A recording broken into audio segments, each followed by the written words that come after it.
मराठा आरक्षणासाठी स्वतःची गाडी जाळणारे याशिवाय गुणरत्न सदावर्ते यांच्या गाडीवर हल्ला झाला त्यानंतर चर्चेत आलेलं नाव म्हणजे मंगेश साबळे यांनी आज जालना लोकसभेसाठी आपला उमेदवारी अर्ज दाखल केलाय. ते आपल्याबरोबर आहे. एक असा एक सूर आहे, कुठेतरी तुमचं मत किंवा तुमची उमेदवारी दाखल होणं म्हणजे अप्रत्यक्षपणे सत्ताधाऱ्यांना मदत करणे असा एक सूर आहे.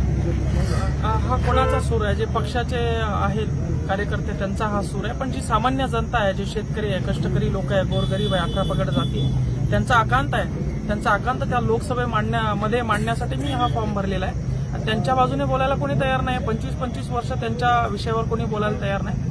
स्वतःचेच घरं यांनी मोठे केलेत म्हणून शेतकऱ्यांचं पोरगं आता शेतकऱ्यांसाठी लढण्यासाठी या ठिकाणी रिंगणात उतरलं, तर यांचं पोट दुखतंय म्हणून हा सूर आहे. बरं, आता एक मराठा आंदोलनासाठी तुम्ही खूप सक्रिय होता, त्या अनुषंगाने काही आपला एजेंडा आहे, यासोबतच काही लोकसभेला काही व्यापक अशा भूमिका असतात प्रत्येकाच्या, तसं काही तुमचं ठरवलं? एका विशिष्ट जातीसाठी नव्हे तर 18 पगड जातींना, दीन दलित गोरगरीब कष्टकरी बांधवांना, शेतकरी बांधवांना, मुस्लिम बांधवांना सोबत घेऊन लोकसभा हा देशाची सभा आहे. देशाचं ते एक मोठं त्या ठिकाणी काय म्हणतात पार्लमेंट आहे. तर त्या पार्लमेंटमध्ये सर्व प्रश्न उचलणे, लाईटचा असेल, आरोग्याचा असेल, शिक्षणाचा असेल, रस्त्याचा असेल, या सगळ्या गोष्टीवर विचार करण्यासाठी, तिथं आकांत मांडण्यासाठी त्या ठिकाणी हा फॉर्म. जरांगे पाटलांनी आपलं कुणाला समर्थन नाही, आपलं कोणी फोटो वापरू नये, नाव देखील वापरू नये असं प्रकारचं जाहीर केलं, तरी तुमचा उमेदवारी अर्ज दाखल होणं तरी समाजाचं हित आहे असं देखील काय आंदोलनाच्या भावना? आता हे आंदोलकांच्या जनसामान्यांच्या भावना असू शकतात, पण आम्ही सन्माननीय जरांगे पाटील मनोज दादा यांचं सांगितलंय की समाज बांधवांना कुणीही फोटो वापरू नये, कुणीही पोस्टर वापरू नये. आपल्याला ही निवडणूक 18 पगड जातींना, दीन दलित गोरगरीब बांधवांना सोबत घेऊन लढायची आहे आणि विजय खेचून आणायचा आहे. तुम्ही त्याचं आवाहन केलंय की जरांगे पाटलांचा फोटो नाही वापरायचा? हा, आवाहन केलंय. दादांची इच्छा आहे किंवा माझं नाव या निवडणुकीसोबत कुणीही जोडू नये. अपक्ष कुठलाही मी पाठिंबा दिलेला नाही. दादांच्या भावनेचा आम्ही आदर करतो, तर समाजाच्या भावनेचा तो कुठेतरी आदर करावा या ठिकाणी लागतोय. कारण भाजपला या ठिकाणी काँग्रेस पर्याय असू शकत नाही जालन्यामध्ये. कसा? कारण मागच्या 35 वर्षापासून काँग्रेस निवडणूक लढते. काँग्रेसला मागच्या 7 निवडणुकीमध्ये भाजप विरोधात विजय मिळवता आलेला नाही, म्हणून आता सुद्धा काँग्रेसला विजय मिळणार नाही. शेतकऱ्यांसाठी लढणारा, शेतकऱ्यांसाठी आकांत करणारा, त्यांच्यासाठी वेळप्रसंगी रस्त्यावर येणारा उमेदवार हवा, त्यांच्या भावना त्या लोकसभेत मांडणारा हवा, तो शेतकऱ्यांना आता शोधलाय आणि जनतेनेच या ठिकाणी हा उमेदवारी अर्ज दाखल केला. 35 वर्ष काँग्रेसला जे साध्य झालं ते मंगेश साबळेंना कुठल्या बेसवरती साध्य झालं? जनतेचा आकांत आहे. जनतेवर जो अन्याय झालाय, 35 वर्ष काँग्रेसला जमलं नाही. कारण काँग्रेस, भाजप, राष्ट्रवादी, शिवसेना हे एकमेकांमध्ये गुंतलेले आहेत. निवडून आलं की मंत्रिपदासाठी इकडे जाणं, तिकडे जाणं, लोकांचा विश्वास या पक्षावरून उडालेला आहे. लोकांना स्वतःसाठी बोलणारा माणूस हवाय. जसं की सन्माननीय मनोज दादांनी सांगितलं, दाखवून दिलं की वर्षभराच्या एका त्यांच्या या आंदोलनातून सरकार पायथ्याशी येतं. हे लोकांना आता विश्वास कुठेतरी बसला की सामान्याचे पोरं सुद्धा आपल्यासाठी लढू शकतात आणि सरकारला ते झुकवू शकतात, पाहिजे ते मागून घेऊ शकतात. जरांगेंचा एक शब्द होता की ज्याला पाडायचं त्याला पाड. हो, मग आता जनता ज्याला पाडायची त्याला पाडेल. बरं, रावसाहेब दानवेबद्दल काय आहे तुमचं? म्हणजे आता मलाच म्हणायचं की गेल्या 20-35 वर्ष ते या ठिकाणी उमेदवार आपण ते निवडून देखील आहे. बऱ्यापैकी इथला विकास झाला आहे नाही झाला? कारण त्यांचा दावा आहे की विकास झालेला. त्यांचा दावा आहे की विकास जालना जिल्ह्याचा झालाय, पण आज वस्तुस्थिती अशी आहे की महाराष्ट्रातील सर्वात मागासलेला जिल्हा म्हणून जालना जिल्ह्याकडे बघण्यात येतं. त्यांच्या गावातून जवखेड्यातून एक सिमेंट रस्ता झाला म्हणून काही जालन्याचा विकास झाला असं म्हणता येणार नाही.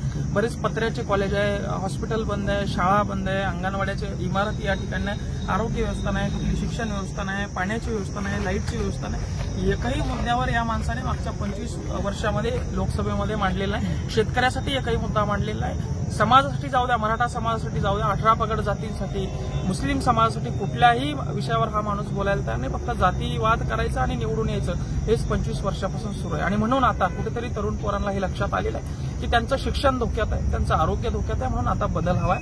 आणि दानवेंच्या माध्यमातून दानवेंना पाडून एक नवीन चेहरा त्या संसदेत पाठवून बदल तरुण घडवून आणतील. दानवे पडतील यावर्षी? नक्कीच दानवेला जनता पाडेल. पण असं एक तेच मी परत एक तुम्हाला रिपीट करतो, कुठेतरी अप्रत्यक्षपणे रावसाहेब दानवेंना फायदा होऊ शकतो असं एक राजकीय तर्क आहे, चर्चा आहे लोकांच्या. तुमच्याच पद्धतीनं तुम्ही म्हणत असाल त्याला अफवा आहे. कुठेतरी कल्याण काळेला डॅमेज करण्यासाठी मंगेश साबळे उभे राहिले. कल्याण काळे तर माझ्यात ही लढत नाहीच आहे. ही लढत रावसाहेब दानवे वर्सेस मंगेश साबळे आहे. कारण मी ज्या ज्या गावामध्ये जातोय, 100-150 गावापर्यंत मी आतापर्यंत फिरलोय, तर गावामध्ये गाव अख्ख्या मंदिरामध्ये शपथा घ्यायला लागले की तुम्ही आता फॉर्म भरताय, तुम्ही माघार घेऊ नका.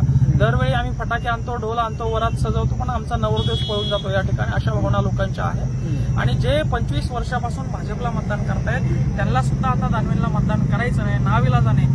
वडिलाकडे बघून मुलगी आता पसंत त्यांना करायची नाही, मोदींकडे बघून दानवेंना त्यांना मतदान करायचं नाही. पण ते म्हणतात की आम्ही हाताला सुद्धा, काँग्रेसला सुद्धा मतदान या ठिकाणी करू शकत नाही. जर का तुम्ही उभे राहिले नाही तर नाविलाजाने आम्हाला भाजपला मतदान करावं लागेल. भाजपचं सुद्धा 70% मतदान या ठिकाणी अपक्ष उमेदवाराला, शेतकऱ्यासाठी लढणाऱ्या, समाजासाठी लढणाऱ्या उमेदवाराला होणार आहे. काळेंचा यात काही संबंध नाही. काँग्रेस तर तसंही येणारच नाही. कसं येत नाही? 35 वर्ष झाले ते उमेदवार सक्षम देत नाहीये. त्यांचा उमेदवार समाजावर बोलत नाही, 18 पगड जातींसाठी बोलत नाही. जेव्हा त्यांच्या राहुल गांधींवर ईडी लागते तेव्हा रस्ता रोको आंदोलन करायला येतात. जेव्हा लाठीचार्ज होतो, एसआयटी आमच्या नेत्यावर लागते तेव्हा हे बोलत नाही, बिळात जाऊन बसतात. ना सत्ताधारी बोलतात ना विरोधक बोलतात. यांच्या नेत्यावर ईडी बीडी कारवाई झाली की लगेच झेंडे घेऊन रस्त्यावर येतात. हे लोकांच्या आता लक्षात आलेलं आहे की यांच्यासाठी लढत नाही, त्यांच्या लेकरा बाळांना मोठं करण्यासाठी हे लढत आहे. आता 29 तारखेपर्यंत उमेदवारी अर्ज मागे घ्यायचा तारीख आहे.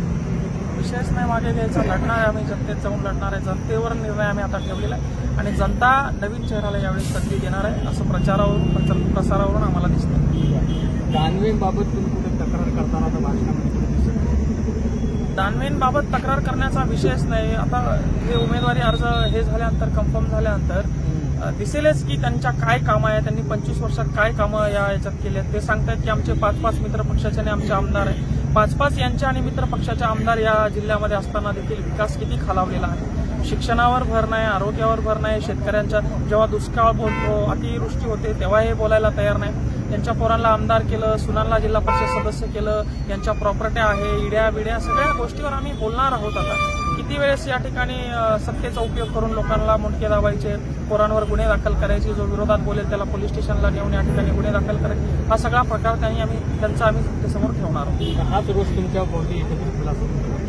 रोष आहे, ऑलरेडी रोष आहे, पण जनतेला पर्याय नाही. जसं की मी सांगितलं की 25 वर्षापासून लोक भाजपला मतदान करतायत, पण नाविलाजाने ते काँग्रेसला मतदान करण्याची त्यांची इच्छा नाहीये. पण नाविलाजाने परत त्यांना भाजपला मतदान करावं लागतंय, कारण काँग्रेस हा बेस्ट पर्याय त्यांच्यासाठी नाही. म्हणून पर्याय निर्माण या ठिकाणी आपण करून देतो. काँग्रेसचा विषयच येत नाही. भाजप वर्सेस मंगेश साबळे, भाजप वर्सेस जनता, या ठिकाणी हा रोष आपल्याला या निवडणुकीत बघायला मिळणार आहे. एकूणच अशाच प्रकारचा रोष कुठेतरी आपल्या पारड्यात पडेल असं त्यांचा दावा आहे. रवी मुंडे, एबीपी माझा, जालना. एबीपी माझा, उघडा डोळे बघा नीट.